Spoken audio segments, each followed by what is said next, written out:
so welcome to week 11. Can't believe we got to week 11. It's going to start adapting quite soon over to the glaciers.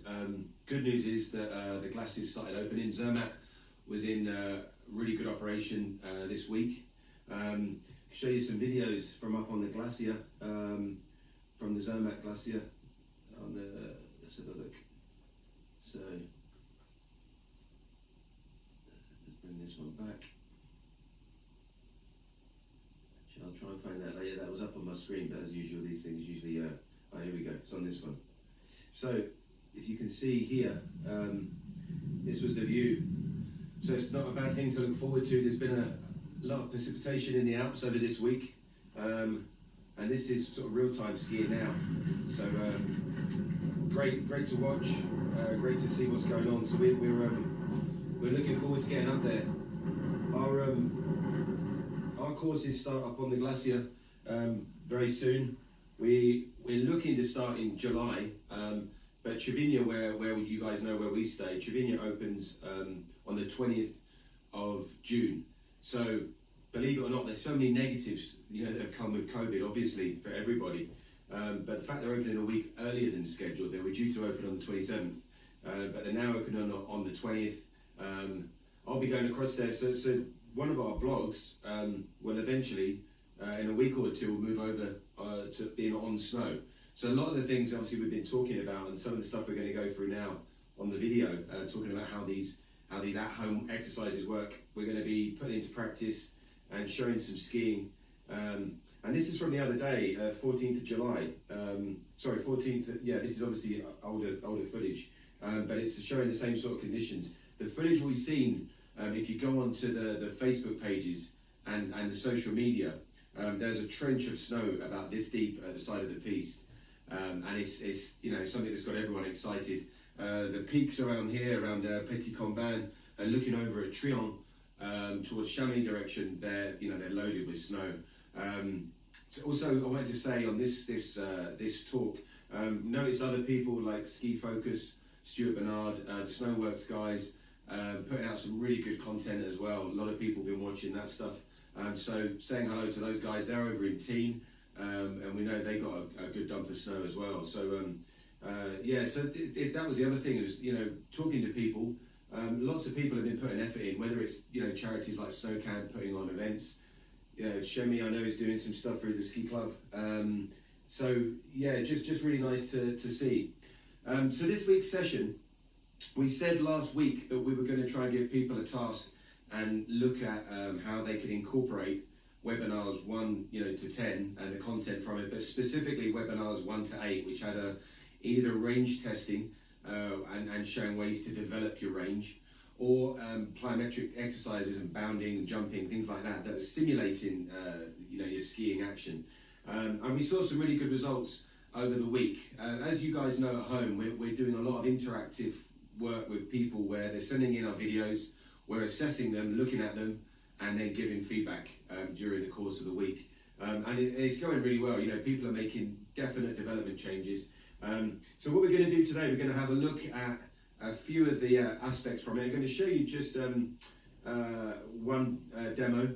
So it was the bounding, jumping side to side demo, and how that demo significantly changed. And I've got a picture of a skier, not the person who's doing the demo, but a picture of a skier showing almost identical issues. And then after that, we're just going to look at some classic sort of things that we get and that we see on our courses. As a lot of you know, a lot of the courses we run are either going into off-piste or trying to prepare a skier and their technical level to be able to ski off-piste and freeride terrain. And we've got a couple of exercises. A lot of people know some of the low speed exercises we do, or the pivoting exercises. You could say they're rehearsal for going into moguls or steeps or couloirs or whatever you want to use it for. So we're going to show some of that, some classic kind of people that book on courses, how they perform, and a demo from one of our team. And then we're going to show some footage from the instructor training programs. We've had a lot of people writing in about is our summer instructor training program going to run? It looks like it probably will try and run now, now that we know it's opening, which is great news, and we'll be talking to people about that later. But we're going to show a few videos from people doing their instructor levels 1 and 2, and then the levels 3 and 4, and then you can see, you know, how people are developing different angles in the body, different ranges of movement being used, and you know why an instructor at a certain level skis a certain way, and the performance level as it goes up. So as we said, I'm just going to start off on this week one. I want to show you a video. Last week, obviously, we showed a video through the page on the laptop, and it was a little bit more difficult to see. And on this, you can see a really good demo from a skier who skis up at Chill Factory, and it's in slow motion. Just to watch it go through here, you can see, let's go to the play, and we were watching as the landing was coming in, particularly looking at the landing of this left leg, and the left leg was dipping in, and it was kind of like simulating the landing on that you know, the way the right hand turn would be set up. So just to go through it, you can see here the picture of the loss of symmetry. So the distance of the feet here, you know, probably about 25 centimeters apart, the same with the hips, and then the knees a much closer distance. So we were talking about that, I think it was week 3 of the webinars when we talked about symmetry. And some of you might remember from this a few exercises to try and stabilize the leg. One of them, we talked about using these discs. So if you went back to webinar 3 or week 3 of the webinars, you'd see an exercise where you'd slowly pull the discs towards each other on the surface, and it would switch on a lot of the muscles responsible for symmetry. You know, leg lunges, you know, single leg lunges are really useful for this. They would help you stabilize the leg. A lot of people, when they go down in a single leg lunge, and you see this in a lot of yoga classes, people coming down the leg lunge and the legs wobbling, and they haven't quite built up the stability muscles there to try and stabilize. So this was an interesting one from Alison. Alison's a regular skier up at the Chill Factory, and you know, it's a great indoor snow dome, and a lot of the indoor snow domes, obviously, they're all starting to open very soon. So keep a lookout in the UK if you're using the indoor venues, all starting to go through the process. So you can see what happens with these, leg coming in and the loss of symmetry. Now, in skiing terms, I'm just going to take you to a clip that we put together, and it was just it wasn't Alison herself, but it was a skier who was skiing on an instructor course, and I'll bring this up to full screen so you can see it. So as this skier comes down here, and I'm going to pause it in a similar way, because you can see good symmetry to the left, and just watch this as we come through here.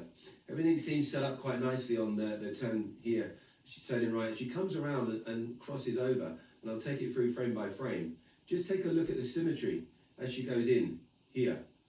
And you can see a very similar thing happening in the legs, where there's a certain distance apart of the feet, and the knees have come in slightly, coming through the turns, and you can see, just again here, a slight distance difference in the turn. It's a slight delay as well. When you take it back here, you can really sort of see it a lot easier, that the knees are definitely a little bit closer together than the feet. And in terms of watching what Alison managed to achieve with her run, I'm going to bring it back to the video, because with the work that she did in her bounding, you could say, you know, the jumping side to side, well, watch it here. It's a considerable difference with the work that was put in at home, and it's taken to quite a dynamic level. And we'll watch this again just to come through, and I'll pause it. But you can see she's definitely fixed an element by working at home of this left leg and the stabilization, the symmetry that she's aiming for with the left leg. I'll go through again, and you can see it's really disappeared. So it's quite a big thing to see that she's worked on that at home. And I'll actually bring back another video where she's got the, I guess one of the solutions for it is wearing the band.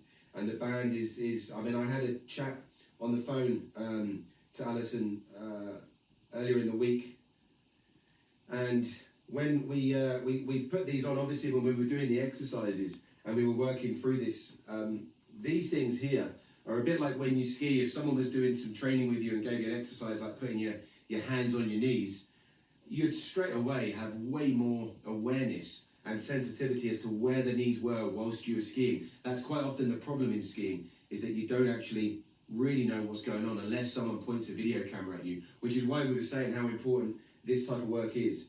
So that was Alison doing some great work going through that basis, and I can't stress enough the amount of things that can change. This is the reason we wanted to give people stuff to do, not just in lockdown, but in off-season work. When people come on to do a ski course or to go and ski, if you can notice someone that's been doing off-snow training, it's really simple to see. And as most of you guys should know, athletes that go and ski, obviously in competition, they're training all year round. They may get a few weeks off, but they're actually training for their discipline all year round. It's intense work, so it's not like they put their skis on at the start of a winter season and go out and perform. This is just something I just want to say, sort of well done to Alison and Adrian and a lot of that crew from Chill Factory that have been writing in and communicating with us. Really, really good work, and just great to see the technical changes there. So that was an example of what you can do. As we said last week, you go away, you look at your video, you identify one of the areas from the video, and like a lot of you guys did this week, if you're not sure, ask us the question. Send in the video, either post it to the Facebook page or send us the question, and we can work that for you.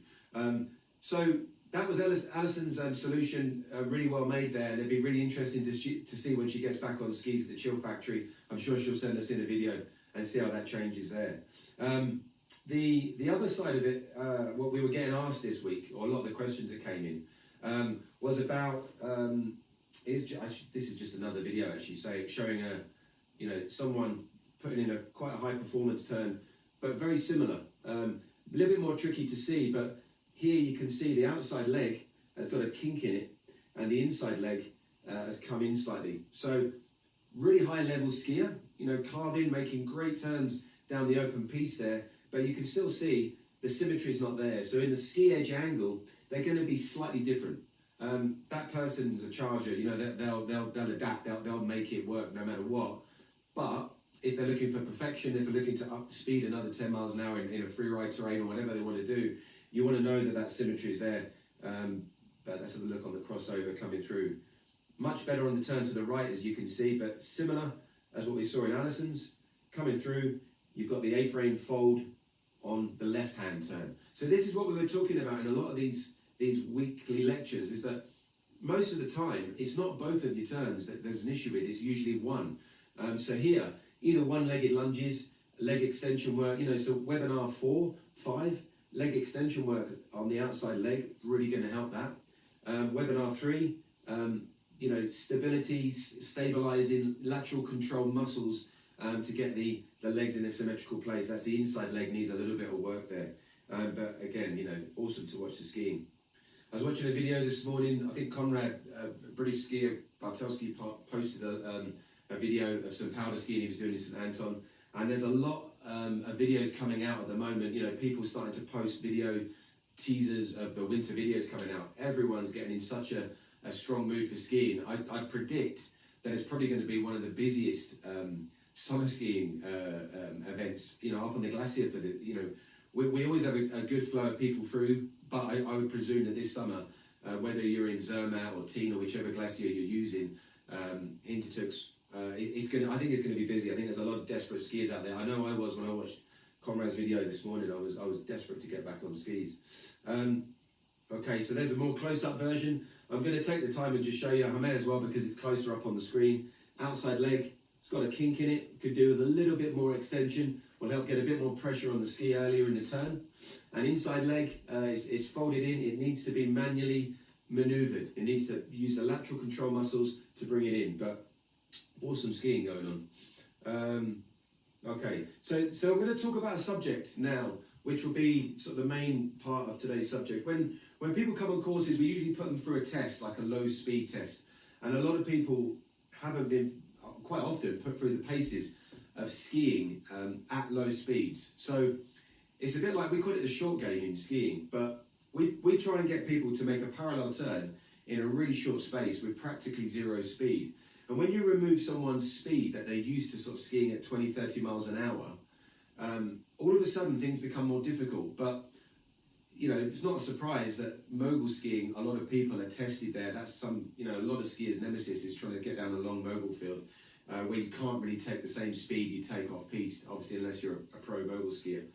And in couloirs, sort of steep, narrow couloirs, people's performance is not usually the same as it is when they've got 20 miles an hour of speed and they've got a nice open piste. So we do an exercise like a 0 speed turn. Some people call it braquage. There's a variety of different names for it. But generally speaking, you're just putting someone into a corridor and you're simulating something that they may be doing in a day or two's time. There's nothing worse than getting to a steep, narrow slope and not having practice on it, or not identifying, for example, your low speed turn to the right, that needed no work at all, but your left one was blocked for other reasons.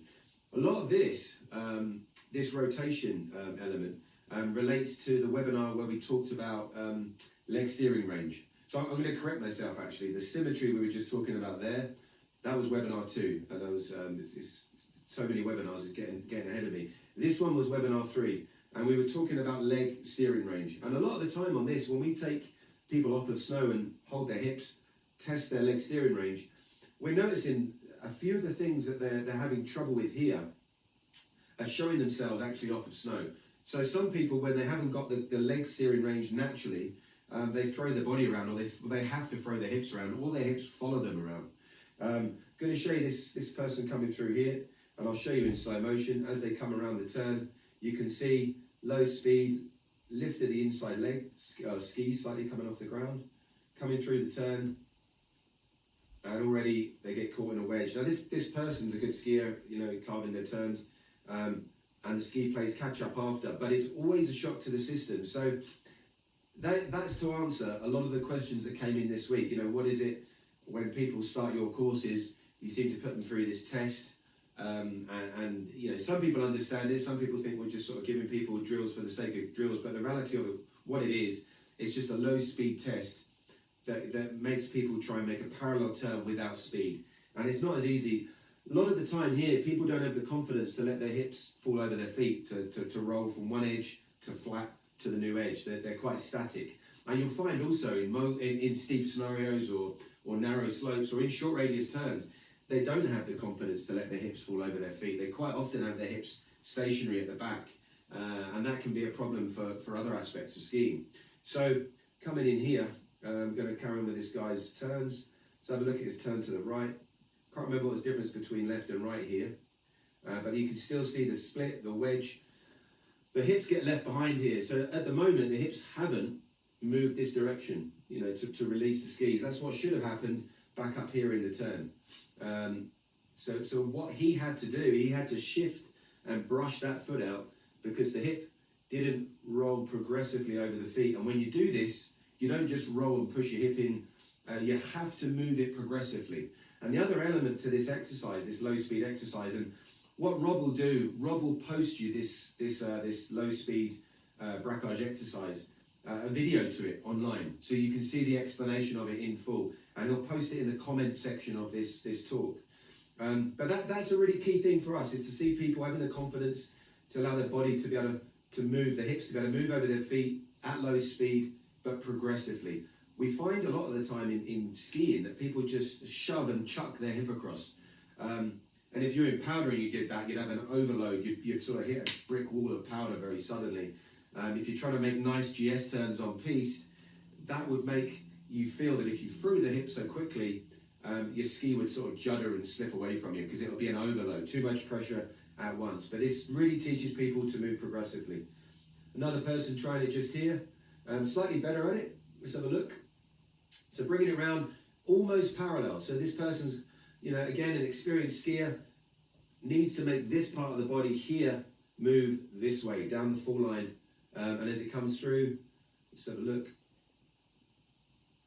Turns made. So it's not too bad. A lot of hip rotation. I don't know if you can see that the aim of this exercise is to keep your hips and your upper body facing down the fall line and letting the legs do the steering work. You imagine if you were skiing moguls and you were turning your whole body around, realistically in moguls, you want to rotate your legs and get a nice rebound. So when you rotate your leg, sort of like in the ball inside the socket joint at the hip, if you rotate it, it pins back to neutral. But if you're going down moguls and you haven't got leg steering range, you actually have to rotate the whole of your hip around. It's like dead wood at the end of the turn. Rotating that hip means you've actually got to then hip rotate to get back, whether it's to neutral, but it probably won't go to neutral. Once you've started rotating the hip, it'll have a momentum swing to it. And that's where you can see this picture. So a range test here, this leg, the right leg going left, would normally show something under 45 degrees usually. And we want to see 70 degrees in each direction. I know a lot of you guys have been working at home on that, but that does relate to webinar 3, okay guys? So that's what this is. So we'll look at the next direction, and then I'll show you a demo from Rob, from our team, just showing it, really how it should be done. So there's the split in the legs again. So this is the setup that we're looking at. So you see it from different angles, sideways, front on, from the back, and you can see here clearly that the hips are pointing down the hill. And then the maneuver going into it is just coming up. So from the front angle, and I'll play it slowly, taking it back, just watch the hip here and how, and this is a key factor for a lot of people trying this, the ski edges, keep a look on those, coming through frame by frame, and the hip has to move over the skis, flattening the skis. That's the bit a lot of people don't get the confidence for. They stay with the hips back on the skis, and then as the skis start to flatten, then you've got that ability to rotate the skis around underneath you, pure leg rotation, upper body's calm, relaxed, facing down the fall line. So this is talking about the short game, short radius turns, moguls, steeps, cool bars, jump turns, everything in the fall line. You don't want to be rotating your hip, especially somewhere steep, and dampening off and flattening your ski edge. You've got to know that you can rotate your legs if you get into those gnarly situations. So that was Rob showing you a demo of that. I'm going to show you another one coming up in a second, just a repeat of this. And coming through and across. So that's the braquage, guys. A lot of you guys wrote in about it. That's what it looks like from the front.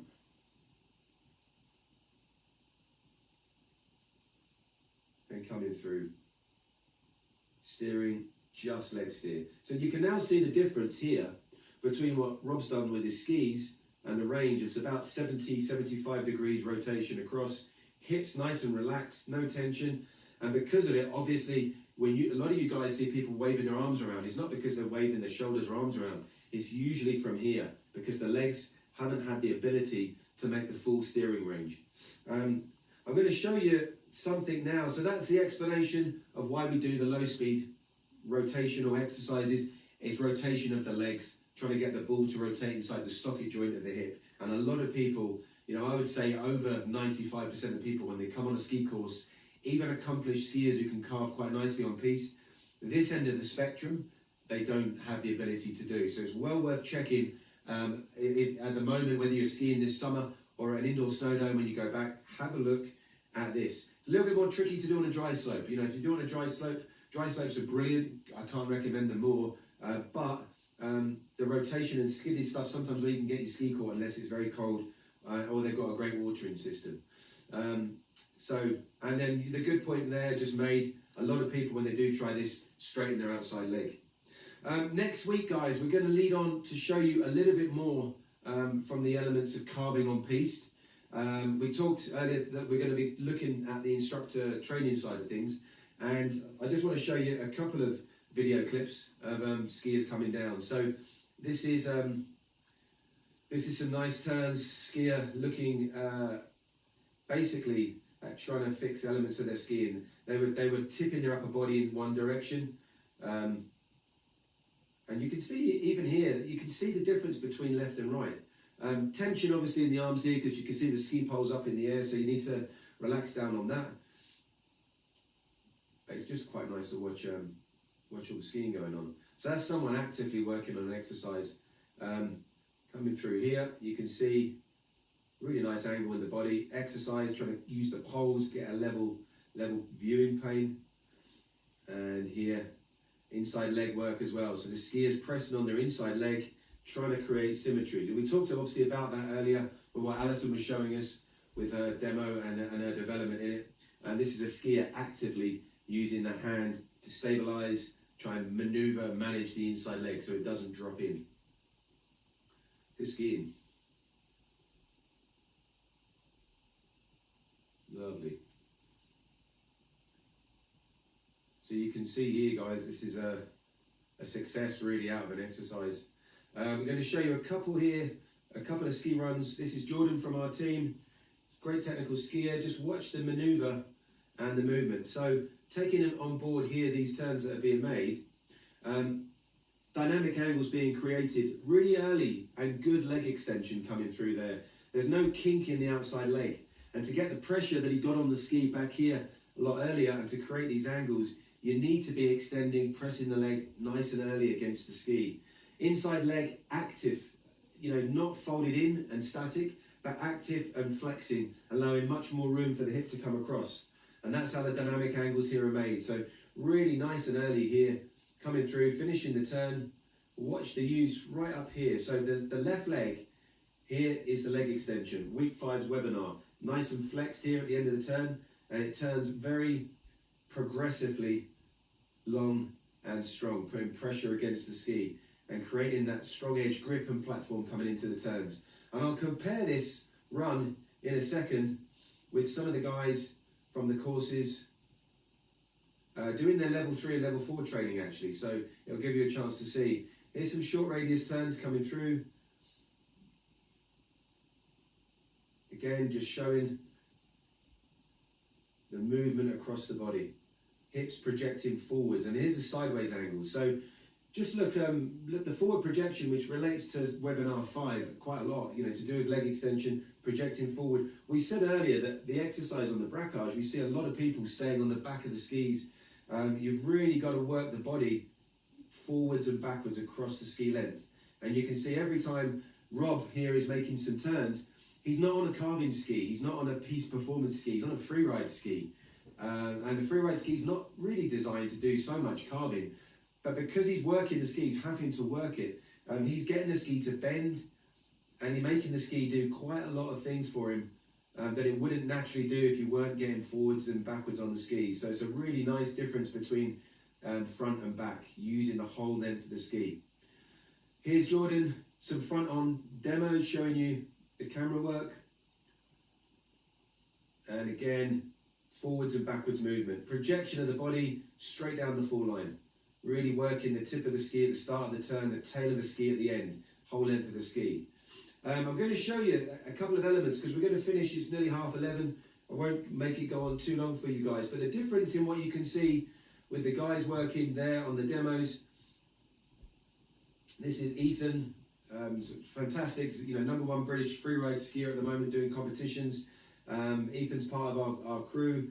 He's working on some great dynamics here. But what will be interesting, looking at this, and we can post this later, is to see, if you watch carefully, the difference in what Ethan's doing. So that's a high-end level of skiing there. He's really cranking and working the ski. The difference between what we're seeing there and in Jordan's skiing is a slight bit more of fluidity and a bit more fore and aft. Quality. If you need to look up Ethan, he's competing on the freeride, junior freeride world tour, and he's doing really well. So just look out for his profile online. If you Google it, you'll see him. He's always training. What's interesting about Ethan as a freeride skier, he's put so much effort and energy into his technical skiing because he's a great freestyle skier. But if you watch him now in freeride terrain, he's been doing lots of work on piste and getting his carving level up to like a really high standard ski instructor level.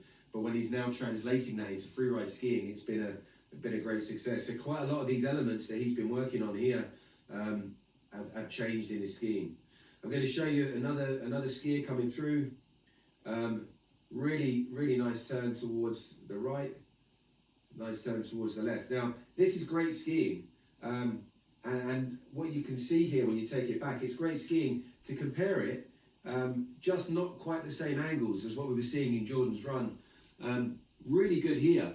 But what would be really interesting, if you can see that line, something that will turn these level 3 ski turns into level 4 ski turns, you could say, from an instructor point of view, is if you look at that angle there, the angle in the body, relate back to week 4, webinar 4, we talked about angulating from the middle of the body, and that everyone usually has a tighter side. And you can see it on this run, where the turn towards the left was strong, and the turn towards the right here is a straight line. So this is showing you webinar 4 the importance of angulating at home and why we need to do it in our skiing. You know, coming up, really nice turn, much stronger on this side, but as it's coming around towards this direction, there isn't an angle being created here on the side. So that's just something I wanted to show you guys this week. We're halfway through this video. We're going to do the rest next week, and we've got a lot more of these turns to show you as we start to up the levels. So thanks for tuning in for webinar 11. Webinar 12, we're going to go into some more advanced skiing techniques on piste, look a little bit more into why Ethan has changed his freeride skiing by doing great technical performance work on piste, and perhaps show you some of his freeride skiing, and we'll be able to do some crossovers and see it. A lot of these level 3 and 4 guys are working, you know, towards great goals in their skiing, and I think you saw some of them last week in the powder. So that's what we're going to be focusing on and looking at a few of the key factors. But that just gave you a straightforward, really quick example. Most of us are different between our left and our right direction in skiing, and a lot of the answers, well, most of the answers are in how your body can functionally move. As the weeks go on, over the next few weeks, we'll also be incorporating and talking to a few people that are yoga instructors or yoga gurus and can give us their view on what they see in terms of range of movement. Thanks for tuning in, guys. If some of you are lucky enough to go skiing over the next week, good luck. It's really, really fantastic up top right now. One of the webinars, as we said, we're probably going to be going up to the glacier quite soon, and maybe giving one of our webinars, our Friday morning webinars from up on the snow. Hope you guys are dealing with we heard obviously about the 14-day lockdown continuing in the UK if you're travelling in or out the UK, which is obviously a lot of people's opinion. It's a little bit late, but that's what it is, and it obviously changed a lot of people's ability to be able to come out on the early part of the July courses. But we're kicking off the last week of July, which has already got quite a few people booked on it. So have a look up on the website, and if you've got any questions, ping them in. We'll post the video as we just showed you about the braquage, which is relevant to webinar 3. And we may even sort of post a few from here, just seeing that angulation side, you know, that webinar 4. We've got a few videos that can explain that as well. See you next week, guys. Thanks for tuning in. Stay safe as usual, and have a good week. All the best.